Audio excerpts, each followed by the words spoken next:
Welcome to the Artist of Science. It's a pleasure for us to have here Professor Wilson. He will speak about his life and his research. It's an honor and pleasure to have you here, Professor Wilson. And thank you for giving us this opportunity. I'm very thankful to get the opportunity myself. 43 years of experience in university. Same university. In the same university. The first job as an assistant professor, and you are staying at the same university, giving the same subject, lecturing the same subject, and researching in environmental science at the same university, correct? Correct. I've been in and out of the administration. Sometimes I was doing the administrator as well as research and teaching. Mm-hmm. Matter of fact, I've been the provost about 2 or 3 times. Mm-hmm. I've been acting president at least 3 times. Mm-hmm. But every job from assistant professor to president I've done. And I never stopped doing the research, and I always had my grants and my graduate students. It didn't matter whether I was the provost or president. Now I'm back in the chemistry department and able to go. I always attend the American Chemical Society meetings, even as an administrator. Full-time faculty. Which one is more interesting? Provost, administrator, researcher, teaching, which one? The most enjoyable job is the combination of provost and teaching. Because you control the academics. You have a greater influence. You pretty well can dictate how involved the university will be academically. You make improvements. You control budgets. You decide to bring in and build a good faculty. That's what's so rewarding to go along with recruiting real good students. And there are 57 PhDs that you have. Combination of PhDs and masters. And masters. Out of that bunch, probably about half of PhDs. What about the research? What are the fields that you have almost touched and worked deeply? After completing graduate school, my research involved synthetic work, just simply as an inorganic chemist, just making compounds for the sake of making a compound. Then we discovered that some of my compounds could be used to turn coal into liquid, as a catalyst to turn coal into liquid fuel. So we did a lot of work in coal liquefaction. As a matter of fact, I got 2 patents in coal liquefaction, converting coal into liquid. Anything from gasoline, jet fuel, anything you can get out of petroleum, you can get out of coal. Oh, really? And then this is, as I understand, this is useful for environmental. But I always had my fingers in the environmental.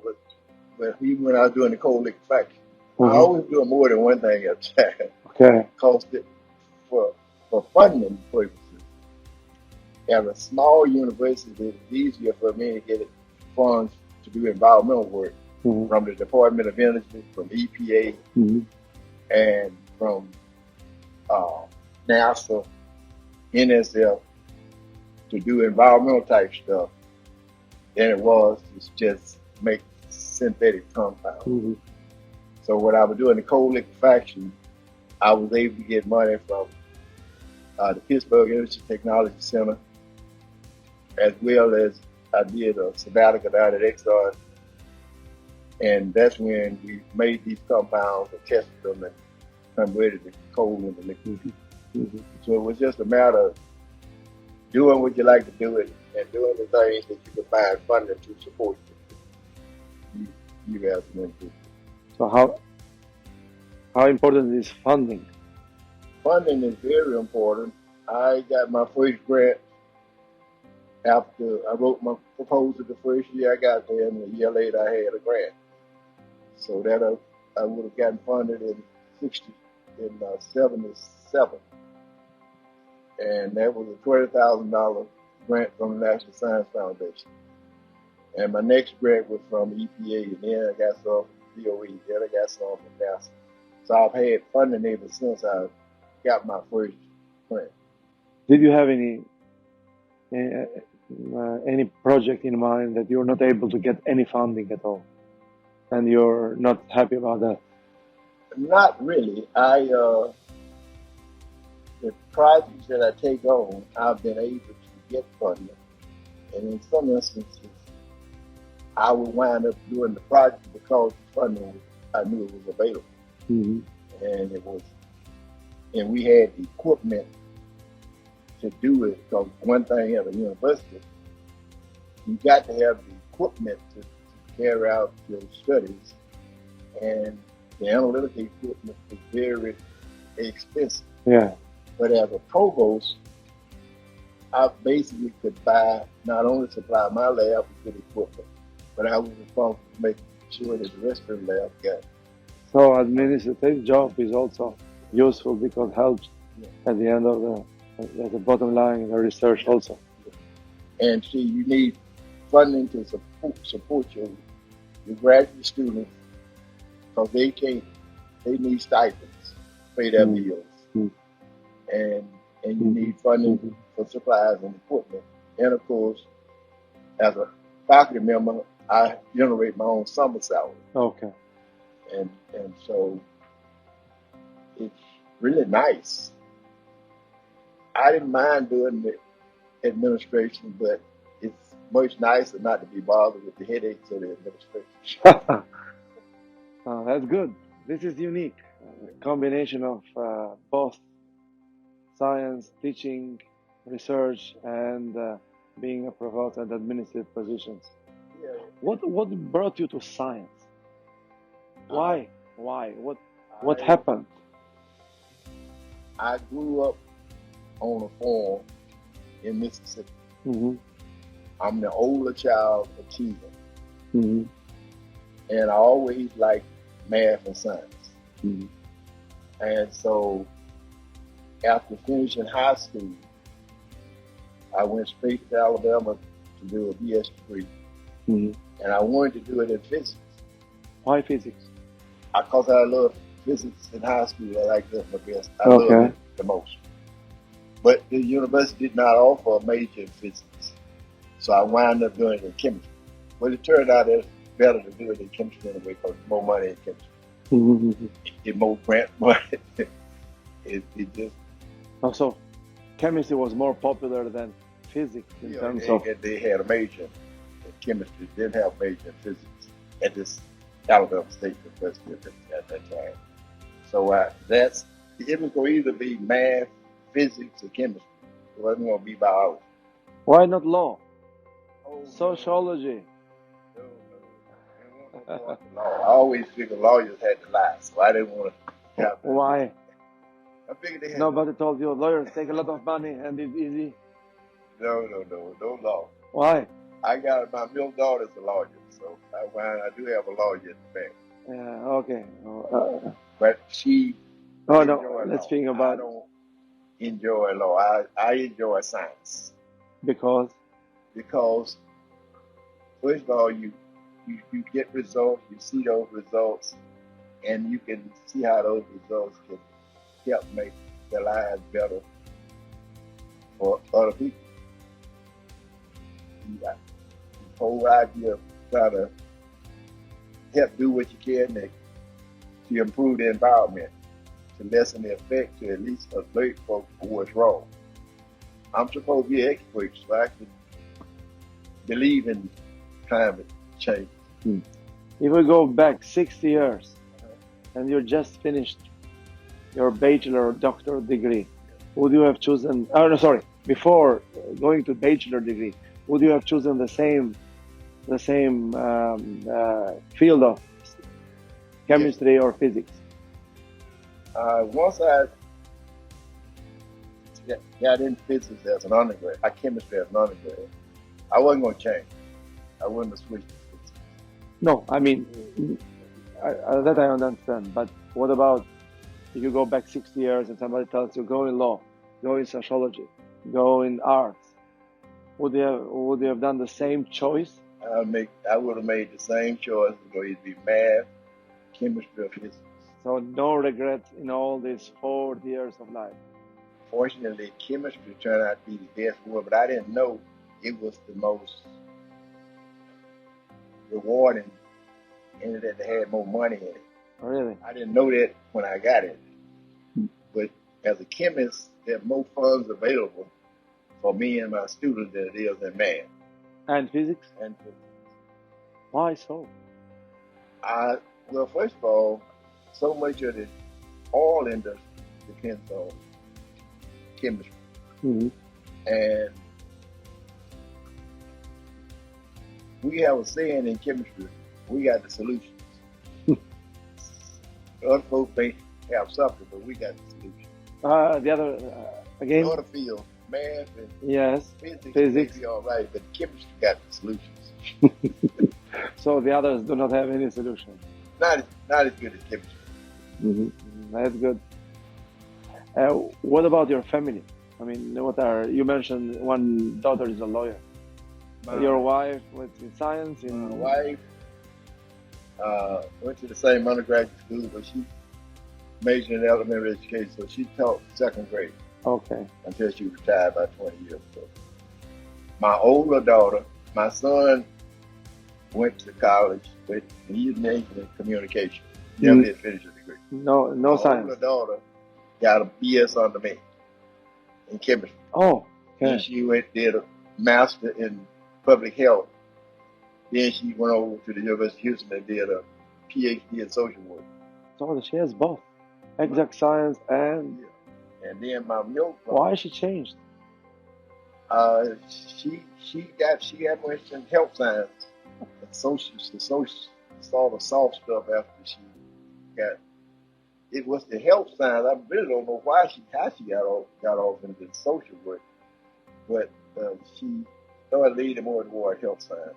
The middle daughter decided she would major in communication at Texas Southern. All of them went to Texas Southern. And she wound up after finishing, and then she went off and got a master's in communication, and then went to law school. So she's a lawyer. Lawyer and she has a communication degree. Yeah, 2 degrees in communication. BS on that. 2. And my younger daughter, she got a BS in chemistry under me, and she went out to UC Davis and got a PhD in chemistry. Oh. So she's the only PhD chemist other than me in the family. My mother didn't need. My mother never finished high school. My father went to high school a little longer than she did. Not 100% sure he finished. So I would have been the first one to go to college. And my job was to set an example for my brothers and sisters. I had 4 brothers and 5 sisters, and believe it or not, 5 and 5. Mm-hmm. And so some of the others, one of my sisters, she off in the math, so she works for NASA. That's her thing. She's real good at it. Mm-hmm. And one of them is in communication. But the boys, none of them ever got a college. Mm-hmm. You are communicating. Right. So if your daughter would have been here, what would have been the grade?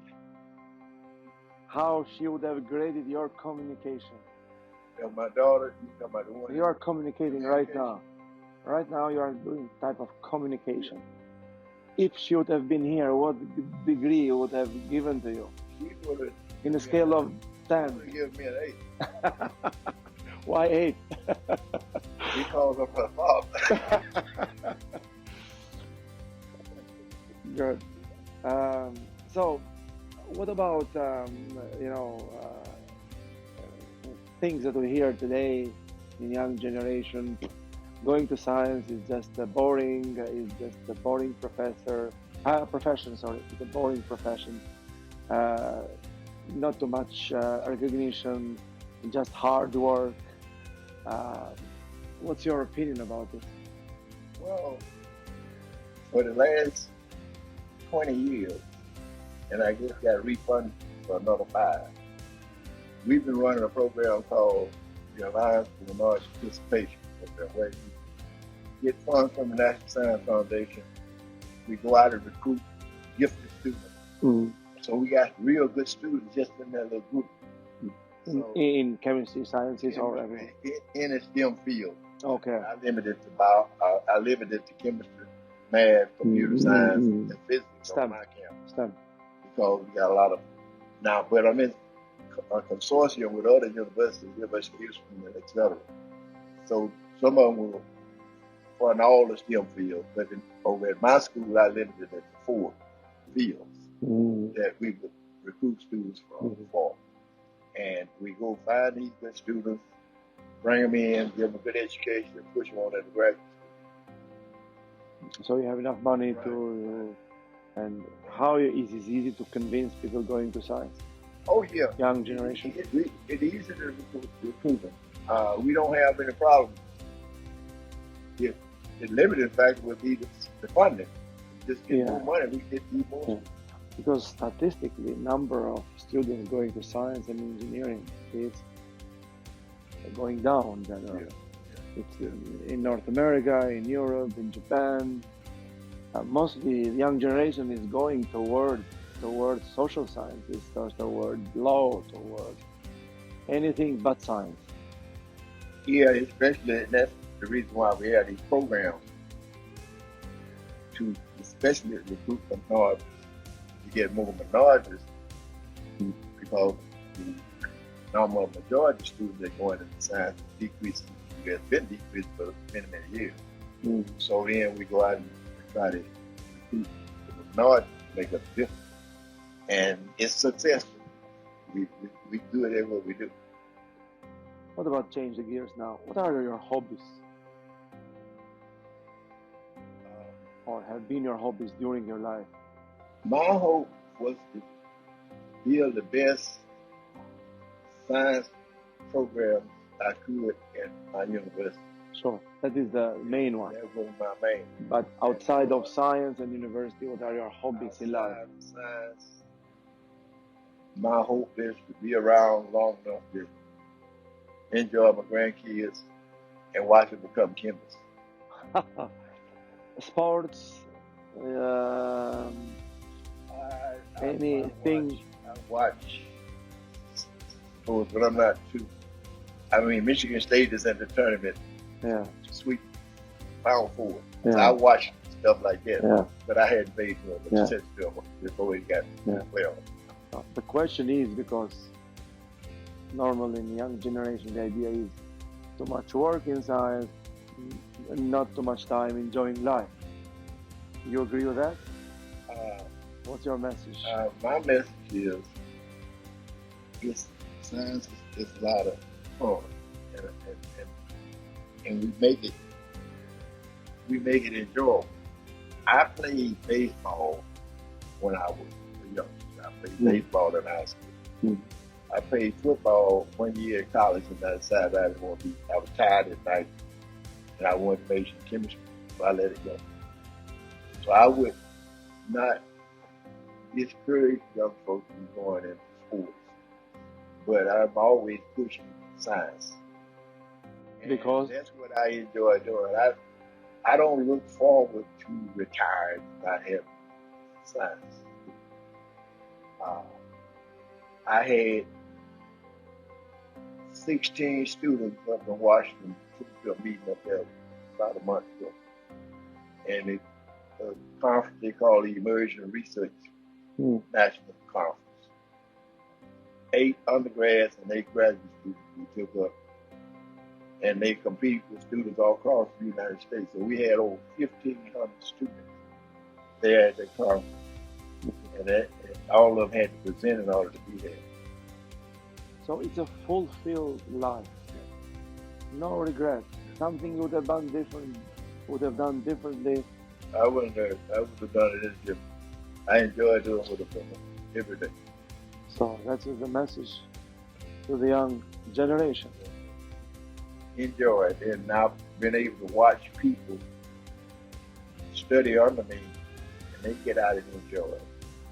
And the people that I help, they show appreciation. That you know that you're doing the right thing. They will. How they show the appreciation? They interact. Give me some examples. People really are thankful for your help, Mm-hmm. and no mind coming. How they express this? Yeah. How they? Well, some of them just come right out and tell me, and others will do it in other ways by simply dropping by your office and acting somewhat friendly, befriending you. Even some of the students that are not my students, they just perk up and they think I'm the greatest thing since sliced bread. So going back 60 years, the same profession, the same career, you would have repeated without any regret. Without any regret. I do not regret the profession. I do not regret the benefits I've got. I do not regret the salary that they're paid. I'm satisfied with all of it. Excellent. And with this word, we think we make a good final, of this interview. And you are really an inspiration for the young generation. A life fulfilled, all fulfilled, and still in continuation in your hobby. As I understood, your hobby is science, because I didn't see any really hobby outside science. So that's why you're so successful. And been married 52 years. 52 years. And got 2 granddaughters and 3 grandsons. And in the same university. And in the same university for 43. That's the only university I've taught at. So, the most loyal chemist probably I've ever heard. Thank you very much. We really appreciate it. And it will be... yes. But I really appreciate it.